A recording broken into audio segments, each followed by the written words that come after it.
Shalom, everybody. I hope you're doing well. We are continuing on in our book reading of Adam and Eve.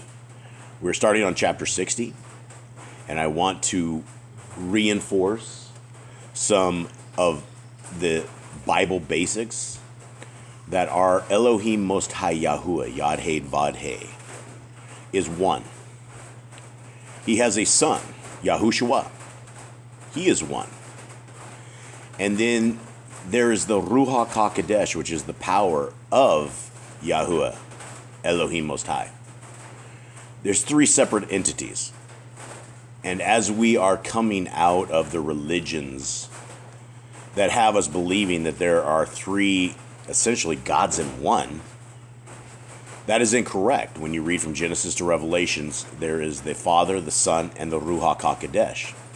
And never once does the Son ever say he's the Father, and never once does the Father say he's the Son. And when people say, well, he said, I am. When he said, I am, he was simply referring to a question, the same way that if you asked me if I was Jason, I would say I am. Same way. I'm not saying I'm Elohim Most High. I'm saying I am Jason in answer to your question. So when we hear in this book about the Godhead, please do not get confused. We're not talking about a Trinity or that kind of deception. We're talking about, I'm not sure what they're talking about in this because the translations are funny, and I believe the Christians have got a hold of this translation. So my Sealant will be talking to us as we read this, and I hope you guys enjoy this. Chapter 60. Then on the 89th day, Satan came to the cave, clad in a garment of light and belted with a bright girdle. In his hands was a staff of light, and he looked most frightening, but his face was pleasant and his speech was sweet. He had transformed himself like this in order to deceive Adam and Eve, to make them come out of the cave before they have fulfilled the 40 days. He said to himself, when they had fulfilled the 40 days, fasting and praying, God would restore them to their former state. But if he did not do this, he would still be favorable to them. And even if he had no mercy on them, would he still give them something from the garden to comfort them, as he had already twice before? Then Satan came near the cave in beautiful appearance and said, Adam, you and Eve arise and stand up and come along with me to a good land, and don't be afraid. I am flesh and bones like you. And at first I was a creature that Elohim created. It was like this when he had created me. He placed me in a garden in the north on the border of the world. And he said to me, stay here. And I remained there according to his word, and I did not violate his commandment. Then he made a sleep to come over me, and then he brought you, Adam, out of my side. But he did not make you stay with me. But Elohim took you in his holy hand and placed you in a garden to the east. Then I worried about you, because even though Elohim had taken you out of my side, he had not allowed you to stay with me. But Yahuwah said to me, do not worry about Adam, whom I brought out of your side. No harm will come to him. For now I have brought out of his side a helpmeet for him, and I have given him joy by so doing. Then Satan spoke again, saying, I did not know how it is you came to be in this cave, nor anything about this trial that has come over you, until Elohim said to me, behold, Adam has transgressed. He whom I have taken out of your side, and Eve also, whom I took out of his side, have sinned, and I have driven them out of the garden. I have made them live in a land of sorrow and misery, because they transgressed against me, and have obeyed Satan. And look, they are suffering to this day, the 80th. Then Yahuwah said to me, get up, go to them, and make them come to your place, and do not permit Satan to come near them and afflict them. For they are now in great misery and lie helpless from hunger. He further said to me, when you have taken them to yourself, give them to eat of the fruit of the tree of life, and give them to drink of the water of peace, and clothe them in a garment of light, and restore them to their former state of grace, and leave them not in misery. For they came from you. But grieve not over them, nor be sorry of that which has come over them. But when I heard this, I was sorry, and my heart could not bear it for your sake, and I could not wait, my child. But Adam, when I heard the name of Satan, I was afraid, and I said to myself, I will not come out, because he might trap me as he did my children, Adam and Eve. And I said, Elohim, When I go to my children, Satan will meet me on the way and fight against me as he did against them. Then Elohim said to me, fear not. When you find them, hit him with the staff that is in your hand, and don't be afraid of him, because you are old and established, and he shall not prevail against you. Then I said, O my Adonai, I am old and cannot go. Send your angels to bring them. But Elohim said to me, angels are not like Adam and Eve, and they will not consent to come with them. But I have chosen you, because they are your offspring and are like you, and they will listen to what you say. Elohim said further to me, if you don't have enough strength to walk, I will send a cloud to carry you and set you down at the entrance of their cave. Then the cloud will return and leave you there. And if they will come with you, I will send a cloud to carry you and them. Then he commanded a cloud to carry me up, and it brought me to you, and then it went back. And now my children, Adam and Eve, look at my old gray hair, and at my feeble state, and at my coming from that distant place. Come with me to a place of rest. Then he began to cry and to sob before Adam and Eve, and his tears poured on the ground like water.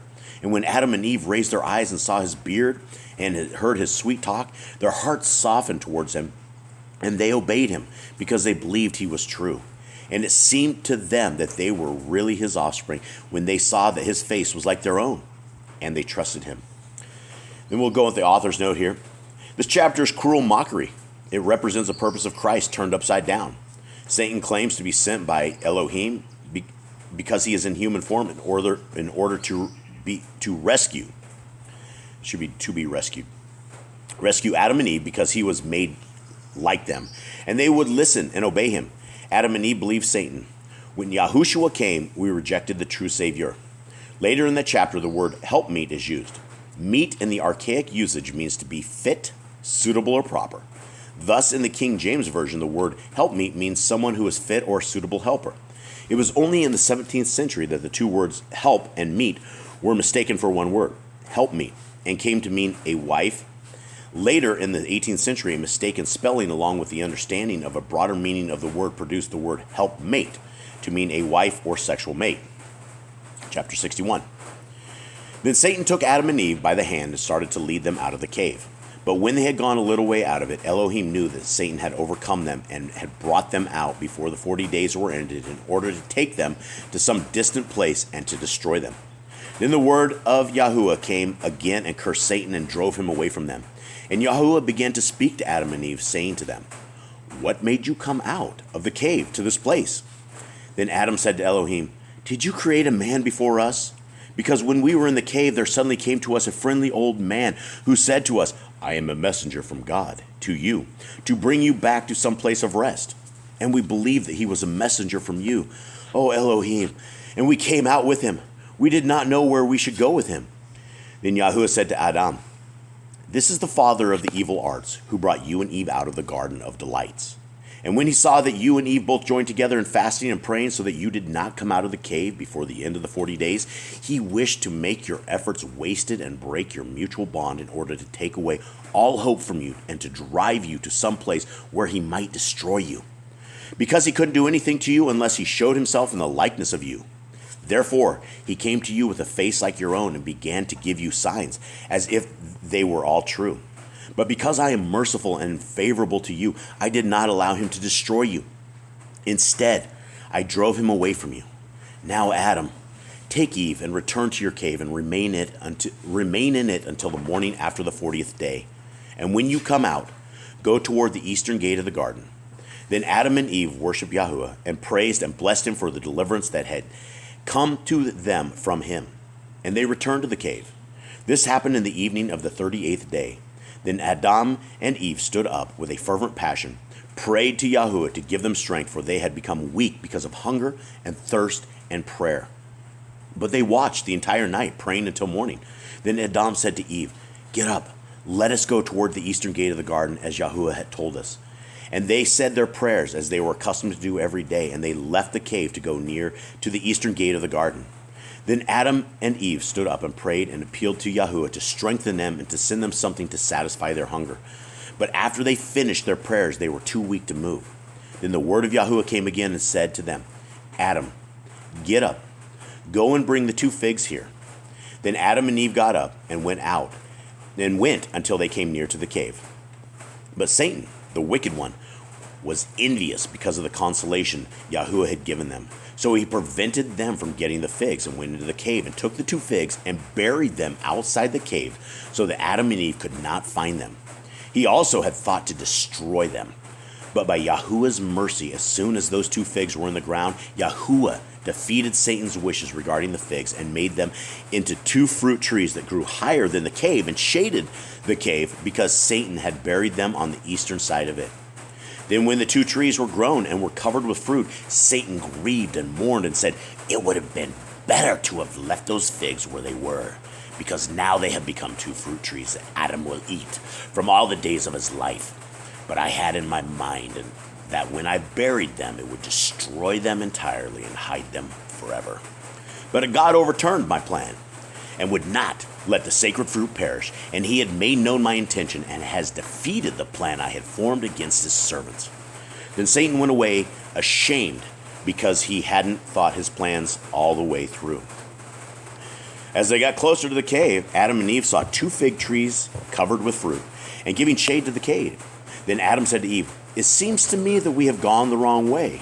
When did these 2 trees grow here? It seems to me that the enemy wishes to lead us the wrong way. Do you suppose that there is another cave in the earth besides this one?" But Eve, "Let us go into the cave and find the 2 figs, because this is our cave we were in. But if we do not find the 2 figs in it, then it cannot be our cave." Then they went into the cave and looked into the 4 corners of it, but did not find the 2 figs. And Adam cried and said to Eve, "Did we go to the wrong cave, Eve? It seems to me the 2 figs should have been in the cave." And Eve said, "I do not know." Then Adam stood up and prayed and said, "Oh Elohim, you commanded us to come back to the cave and to take the 2 figs and return to you, but now we cannot find them.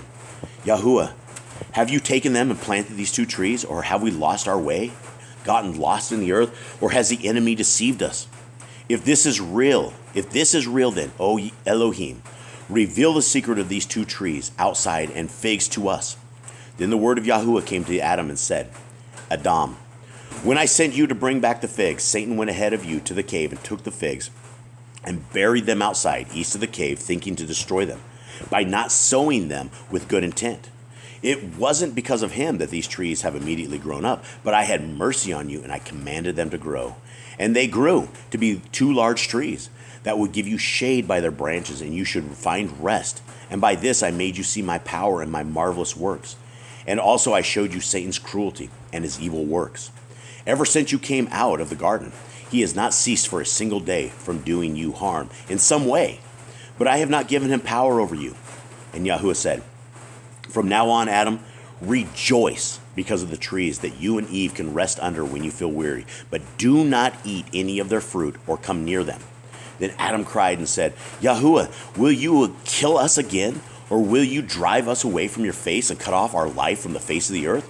Oh, Yahuwah, I beg you, if you know that these trees bring either death or some evil, as they did the first time, root them up from near our cave and leave us to die of the heat or hunger or thirst.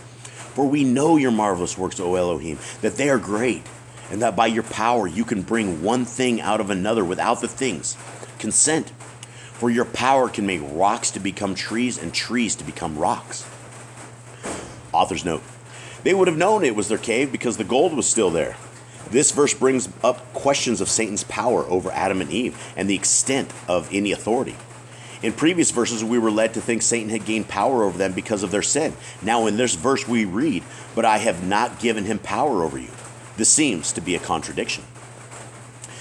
Then Yahuwah looked at Adam and at his strength of mind and at his ability to endure hunger, thirst, and heat.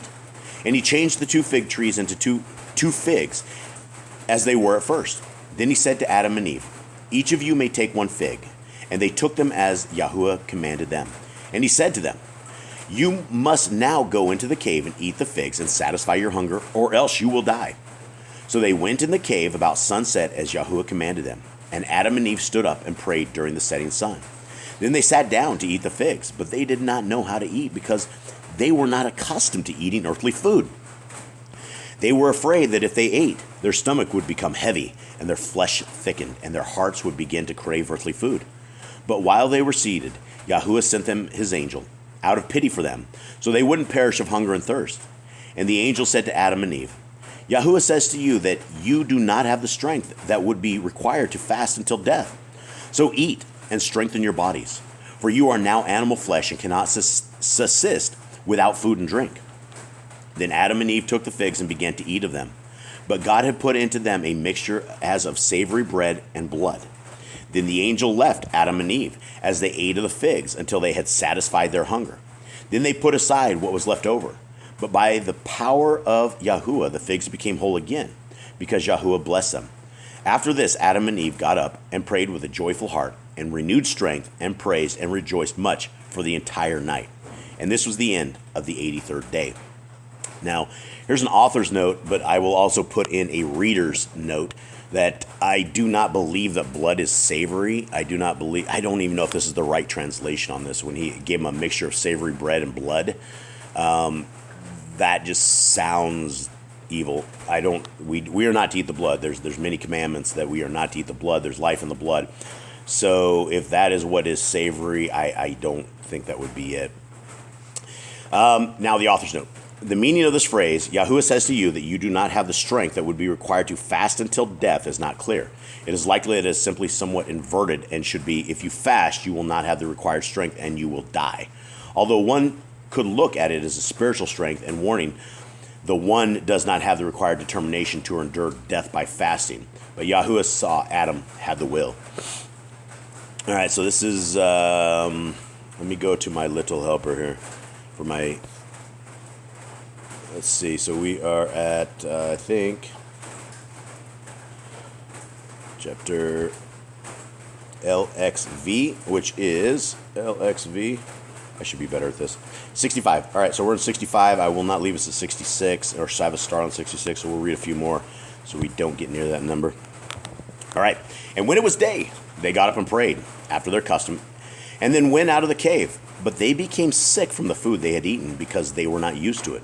So they went about in the cave, saying to each other, what has our eating caused to happen to us, that we should be in such pain? We are in misery. We are going to die. It would have been better for us to have died, keeping our bodies pure, than to have eaten and defiled them with food.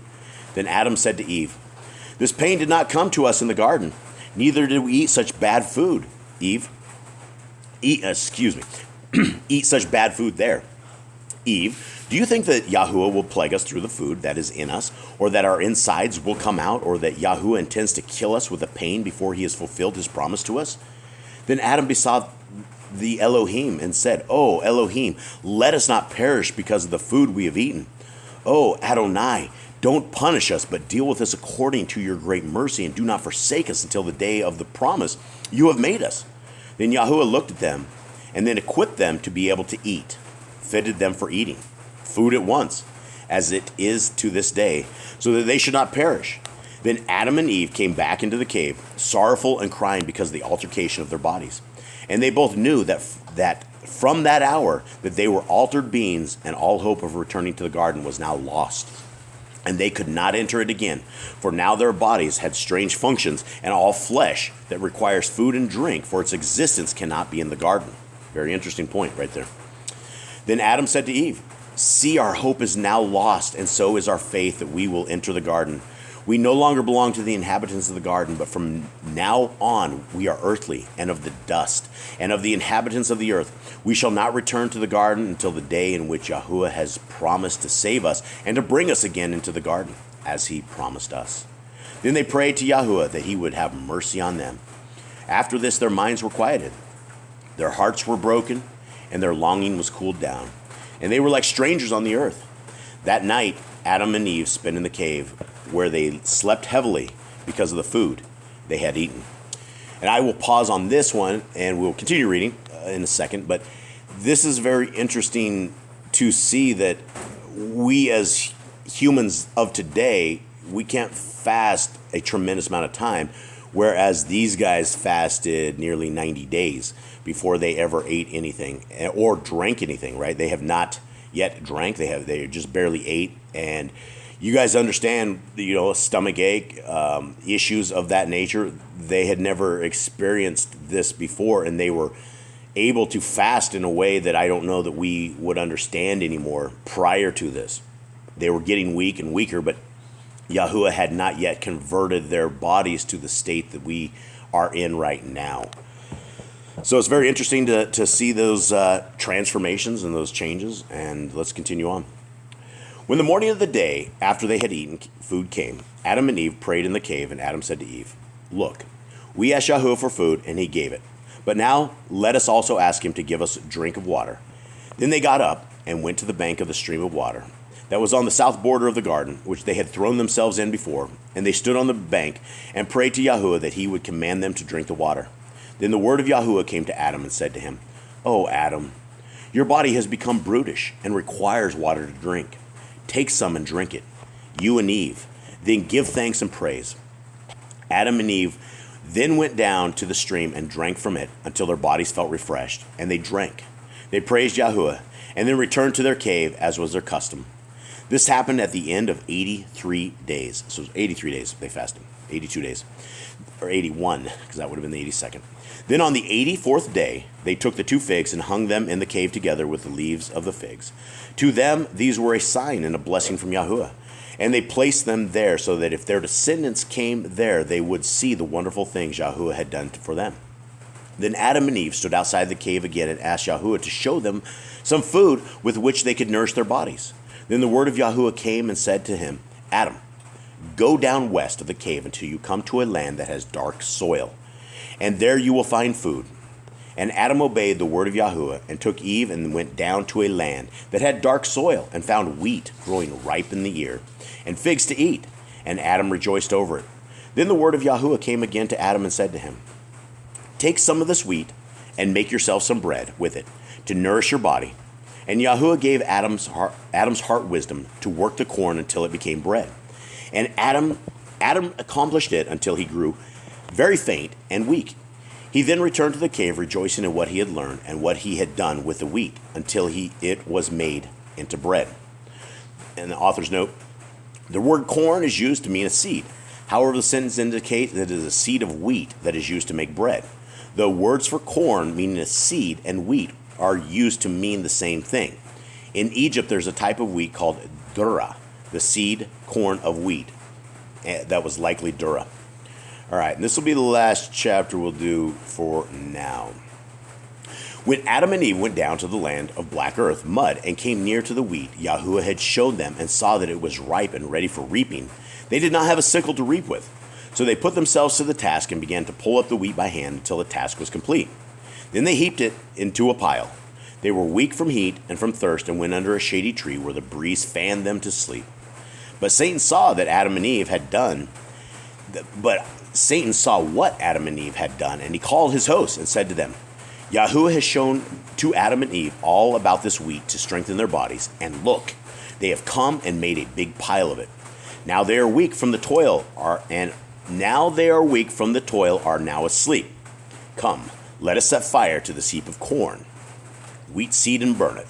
Let us take the bottle of water that is by them and empty it out, so that they may find nothing to drink, and we kill them with hunger and thirst.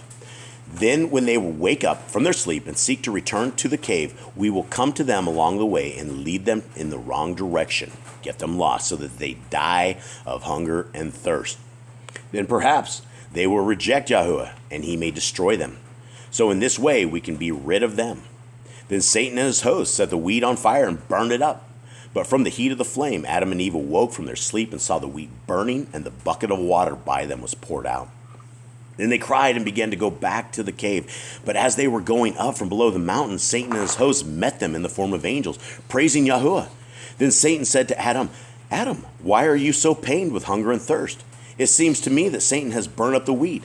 And Adam said to him, "Yes." Satan said to Adam, "Come back with us. We are angels of Yahuwah. Yahuwah has sent us to you to show you another field of corn, wheat better than that. And beyond it is a fountain of good water and many trees near where you shall live. And you shall work the cornfield and make it better than that which Satan has consumed." Adam thought that this was true. Adam thought that he was true and that they were angels who talked with him, and so he went back with them. Then Satan began to lead Adam and Eve in the wrong direction for 8 days, until they both fell down as if dead from hunger, thirst, and weakness. Then he fled with his hosts and left them. Author's note: in this recurring theme of deceit by Satan, we are confronted by the age-old question in life: is the circumstance that confronts us an opportunity from Yahuwah, or a detour and trap of Hasatan? How are we to know? All right, so I will leave you guys with this. I hope you guys have a wonderful Shabbat, or whatever day you may be listening to this, at whatever hour and whatever year. I hope you guys are blessed. I hope you guys are doing what Adam and Eve were unable to do, which is to keep the laws, statutes, and commands of our Creator, and to understand the power that Hasatan has, that he will gladly lead you astray. And there's something that I would like to leave you with. If Satan has the power to talk angels out of the Shamayim, what kind of power does he have to talk into your ear? Much love.